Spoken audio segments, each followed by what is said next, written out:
The Berenstain Bears Get the Gimmies by Stan and Jan Berenstain. Of course, the members of the Bear family who lived in the big tree house down a sunny dirt road in Bear Country loved each other. They loved each other very much. Brother and Sister Bear loved their mama and papa. Naturally, Mama and Papa Bear loved their cubs, and of course they were nice to them, as nice as they could be. But sometimes they were a little too nice. Sometimes the cubs got too many treats, too many toys, and too many rides on the bucking duck at the mall.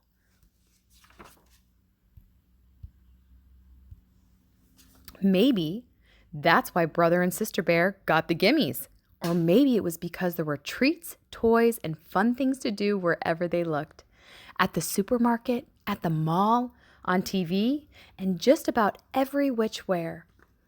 Maybe that was why they began making a fuss to get what they wanted, especially at the supermarket checkout, where there were always stacks and stacks of candy and other goodies. "Now, cubs," Mama Bear said as the family got into the checkout line, and she saw that old gimme gleam in their eyes. "We can't have a big fuss every time we pass candy. I simply won't stand for it." "But Mama," whined Sister, "they have gummy gumballs, my favorite." "And chewy chompers, my favorite," whined Brother. "Now hush," said Mama. "I simply won't listen to another word." That's when Papa Bear smiled and said, "Now, Mama, you're only young once," and handed the cubs their favorite treats. "It's only too true," said Mama, as they were leaving the supermarket, "that you're only young once, but that's all the more reason to learn proper behavior while you're still young, and I certainly think—" "Look, look!" shouted Sister. "A new ride!" "Hey, a bucking frog!" shouted Brother. "That looks even better than the bucking duck. May we ride it, please? May we, please?" Now, Papa had just bought them treats, and he thought that was enough for one day.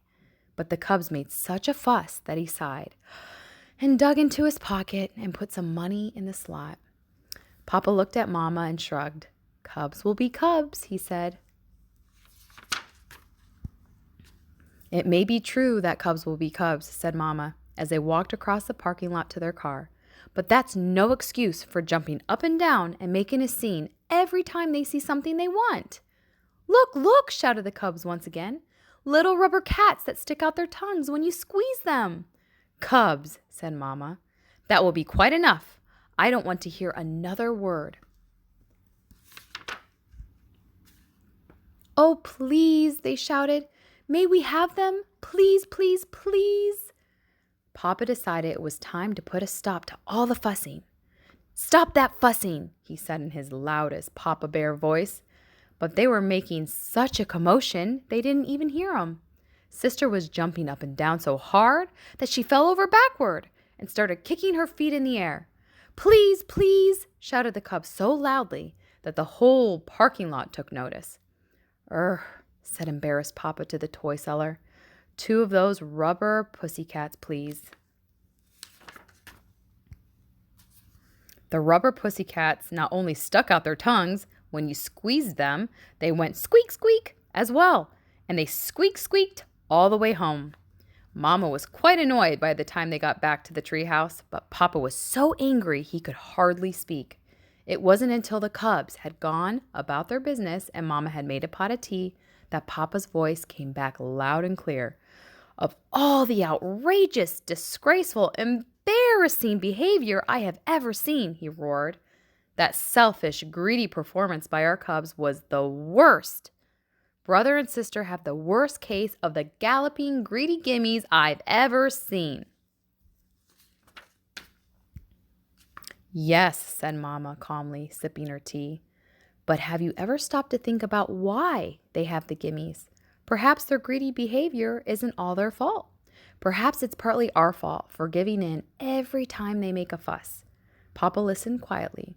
"Perhaps so," he said. "It's up to us," she continued, "to explain things to them to help them understand why it's important not to be greedy." Then Papa called the cubs in for a talking to. He told them why it wasn't a good idea to be selfish and greedy and want everything in sight. Selfish, greedy cubs, he explained, can never be happy because you just can't have everything you want all the time. Life isn't like that. Do you understand? Oh, yes, Papa, we understand, they said. He talked to them about counting their blessings, which meant enjoying the things they had instead of forever wanting more and more and more. Does that make sense to you? He asked. Oh, yes, Papa, they said. It makes a lot of sense. That's when the cubs heard the sound of a familiar car door. It was Grizzly Gramps and Gran come to call. Brother and sister ran to open the front door, and as Gramps and Gran came up the steps, they made the biggest fuss yet.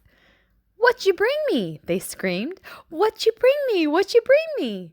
That did it. "Up to your room," roared Papa. "Up to your room and no TV or treats for a week, for a month, for a year." The cubs knew this wasn't the time to argue. They scurried up the stairs and into their room. "We seem to have come at a bad time," said Gran. "What about these things we brought with us?" asked Gramps, a puzzle for brother and a top for sister. "Your presents will have to wait, Gramps," answered Mama. "I'm afraid brother and sister have a bad case of the Gimmies." "The gallopy, greedy Gimmies," added Papa. "The worst case I've ever seen." The cubs opened their door a crack to listen. "The worst case, you say?" said Gramps, looking Papa in the eye. "Seems to me you were quite a gimme cub yourself when you were little." Brother and sister sneaked to the top of the stairs so they could hear better. "I was?" said Papa. "Of course, we didn't have malls or supermarkets back then. But there was old Rough Grizzly's general store, wonderful place, sold just about everything. Honey cake, licorice sticks, molasses apples, and all sorts of toys and novelties. And did you ever have the Gimmies? Did you ever? You wanted everything in sight, downright embarrassing. Why, it got so bad we couldn't go there anymore." "So we worked out a deal," said Gran. "When it came time for a trip to the general store, we had you decide on a treat ahead of time. It could be a sweet, a toy, or a book. And that was it for the day." "Right," said Gramps. "And if you came down with the Gimmies, we went right home and you got nothing." "That sounds like a pretty good plan to me," said Mama. "Me too," said Papa. The cubs tiptoed back to their room. It sounded okay to them too. The next time the Bear family went to the supermarket, they tried the Gramps and Gran plan, and it worked. Brother decided he would get a book about dinosaurs, and sister wanted a new box of crayons. Mama and Papa were very proud when the cubs passed the candy rack without so much of a peep. Brother and sister were pretty proud of themselves too. But then they heard it, the familiar sound of a cub with a bad case of the Gimmies. The kicking, screaming cub was just behind them in the checkout line. You never heard such a fuss. "What outrageous, disgraceful, embarrassing behavior," said sister. "May we leave?" "Yeah," said brother. "Let's get out of here." And that's how brother and sister Bear got rid of a pretty bad case of the galloping, greedy Gimmies.